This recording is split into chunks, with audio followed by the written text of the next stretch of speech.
सांगली येथील उद्योग भवनच्या आवारात 31 वृक्ष व वडाच्या झाडांच्या फांद्या तोडलेल्या आहेत. वृक्ष संगोपन आणि संवर्धनाचे नियम धाब्यावर बसवत वृक्ष तोडलेत. उद्योग भवनचे महाव्यवस्थापक व वृक्ष तोडणाऱ्यांकडून 1,65,000 रुपये दंड वसूल करावा, दोषींवर गुन्हा दाखल करावा अशी मागणी सामाजिक कार्यकर्ते संभाजी सावंत यांनी केली आहे.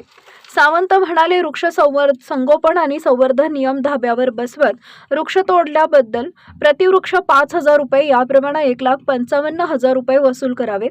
वडाच्या बहुसंख्य फांद्या तोडल्याबद्दल वृक्ष संगोपन आणि संवर्धन नियमांचे उल्लंघन केले म्हणून 10,000 रुपये दंड वसूल करावा.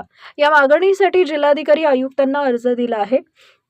अर्ज प्राप्त झाल्यापासून 15 दिवसांमध्ये योग्य तो निर्णय घेऊन अंतिम कार्यवाही व कारवाई करावी.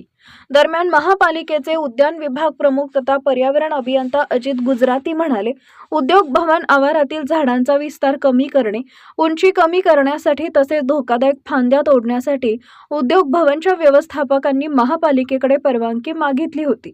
जुलै 2025 मध्ये त्यांचा अर्ज आला होता. त्यानंतर 50 झाडांचा विस्तार कमी करणे, उंची 20 फुटांपर्यंत कमी करण्यासाठी ऑगस्ट 2025 मध्ये परवानगी दिली आहे.